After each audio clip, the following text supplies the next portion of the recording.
This is the story of my two Africas. My life is shaped, in part, by two trips I've made to Africa, exactly 10 years apart.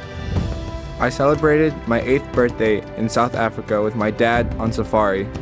While there are many great memories, this is also when I had my first exposure to the ugly side of the real world: inequality, racism, and injustice. On each safari, we were guided by a professional hunter who was white and a tracker who was African black. Me, my dad, and the guide were given gourmet lunches. The tracker was given a banana and an orange for his lunch. We were told not to share our food or any of my snacks with the tracker. I remember being confused and wondering why. Our tracker's name was Peter, and I grew to like him. He was funny, and he made sure I was comfortable and having a good time. The first day in the field, I forgot the instructions and shared my lunch and snacks with Peter.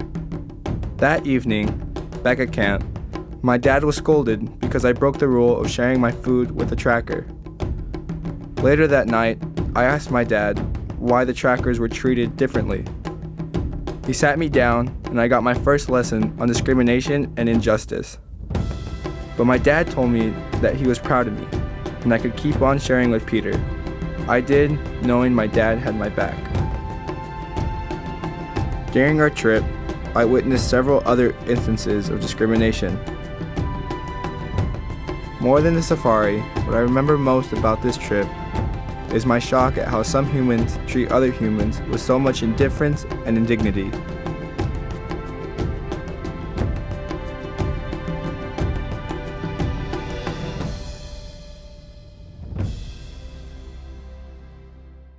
Fast forward 10 years, one of our family friends is an African-American priest originally from Cameroon, Africa.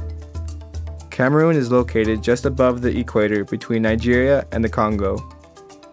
At our dinner table, Father Ntangana often shared stories about the difficulties facing the people of Cameroon, especially the children. In the United States, most of our schools have nice buildings, the latest computers, and Olympic-sized swimming pools. In Cameroon, Father Ntangana told us many schools do not have electricity or even bathrooms. The children there are lucky to have a roof over their heads and a few teachers in the village. Father also mentioned that he had started a non-profit foundation named after his mother to raise funds for education in Cameroon. I asked him how I could help, and he encouraged me to first go and take a look for myself, and then decide if and how I might help. After several months of planning and organizing, I found myself back in Africa with my dad 10 years after our first journey there. This time, however, instead of taking guns, we took supplies and toys and equipment to record my journey. We stayed in Yaoundé, the capital of Cameroon, a densely populated city full of hustle and bustle of busy life. The official languages of Cameroon are French and English, though most people here speak French and a native language. One of the families took us deep into the jungle and showed us how they live off the land. They told us that we were the first white people to ever visit their land. Our schedule involved daily visits to schools out in the villages, interviews with 2 bishops, a school principal, and several parents, and an opportunity to interact with the students. 3 soccer matches were arranged for me, and I delivered dozens of soccer balls to the teams, and toys and candy for the small children.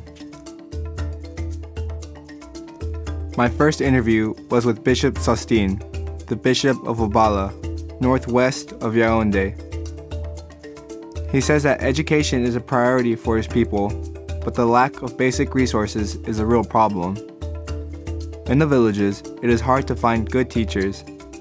Teachers here get paid only $40 to $60 per month, and they often lack basic supplies like books, paper, and pencils.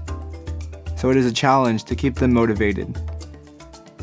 When I asked him how my friends and I could help, Bishop suggested it would be great if we could find a way to encourage and motivate their teachers. The major challenges that we have now, first of all, is to create a motivation or create motivation in teachers, because our teachers, they are not very well paid.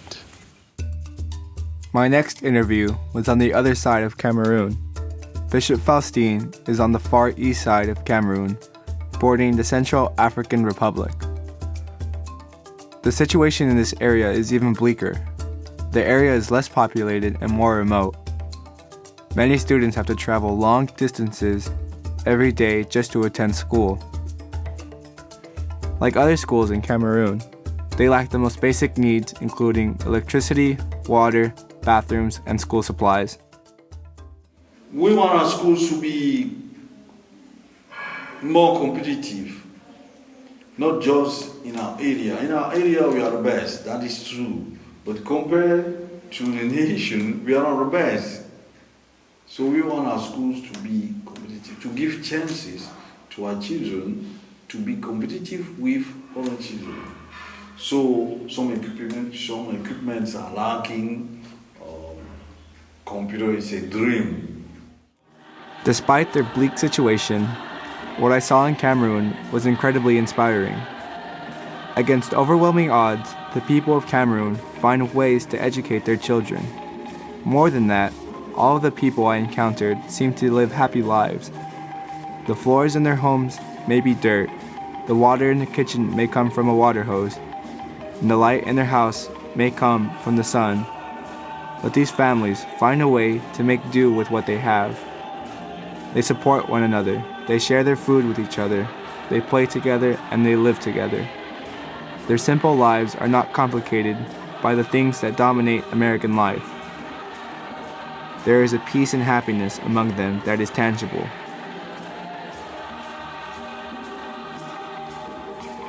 I was most impressed with the parents and the children. Their hopes and dreams are much like ours. They want their children to get a good education so they can get a good job. They want good jobs so that they can support their families. They want to improve the living conditions in their villages, and they know the best way for these improvements to come about is through advancements in education. Before I came here, I expected to see the starving children they show us on American TV and people in the streets begging for food. To my surprise, nobody in Cameroon goes hungry. They have an abundance of natural resources.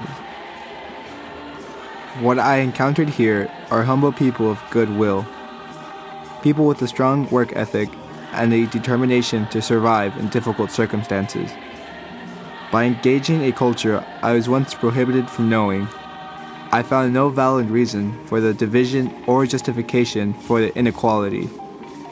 Instead, I discovered a people who deserve to be treated with the same respect and dignity as we would treat our own family and friends.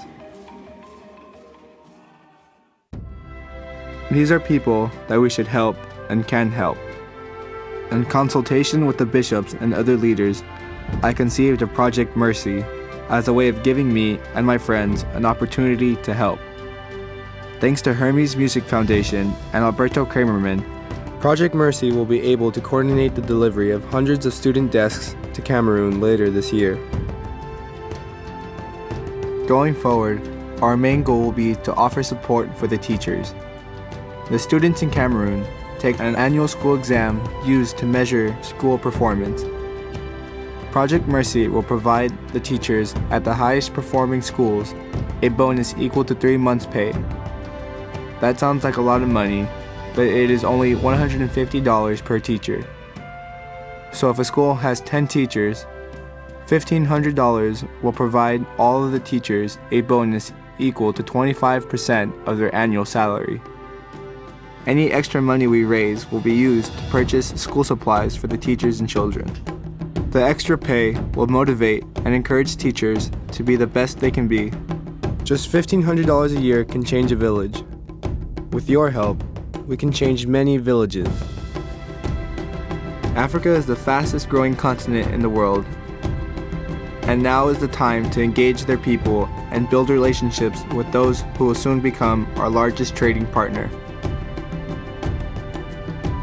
You can help by sharing this documentary with others and with your donations.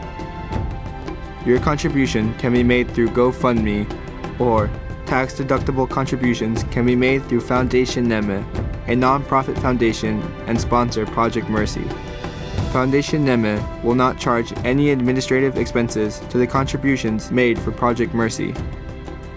100 cents of every dollar will go directly to supplement teacher pay and for school supplies and equipment. The project name, Merci, was chosen for the meaning it has in both countries. In English, mercy means to show compassion and kindness towards others. But in French, merci means thank you. I thank you, and the people of Cameroon thank you for your prayers and your support.